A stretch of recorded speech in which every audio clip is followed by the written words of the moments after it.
that there are buried in unconscious memory of past failure, unpleasant and painful experience does not mean there must be dug out, exposed or examined in order to effect personality changes.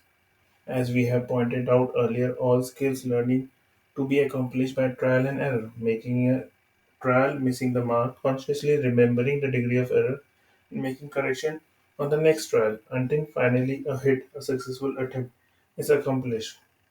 A successful reaction pattern is then remembered or recalled and initiated on future trial. This is true for a man learning to pitch horseshoes, throw darts, sing, drive a car, play golf, get along with socially with other human beings or any other skills. It is also true of a mechanical rat learning its way through a maze. Thus, all servo mechanism by their very nature contains memory of past error, failure, painful and negative experience. These negative experiences do not inhibit but contribute to the learning process as long they are used properly as a negative feedback data and are seen as a deviation from the positive goal that is desired. However, as soon as it has been recognized and a correction of the course has been made, it is equally important that be consciously forgotten and the successful attempt remembered and dwelt upon. These memory of past failure do not harm as long as a conscious thought and attention are focused on the positive goal to be accomplished.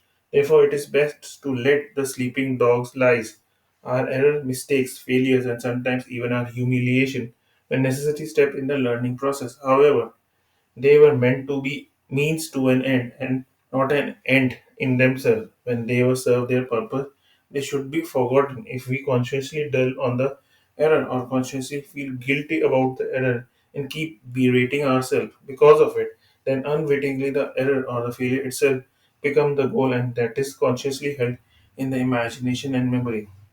The unhappiest of the mortal is that man who insists on reliving the past over and over in imagination, continuously criticizing himself for the past mistakes, continually condemning himself for the past sins.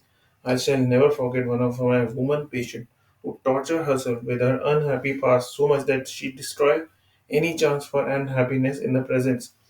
She had lived for years in bitterness and resentment as a result of the serious hair clip that caused her to shun people and to develop over the years a personality that was stunned, crappy, and completely tuned in against the world and everything in it. She had no friend because she imagined that no one would be friendly with a person who looked so awful.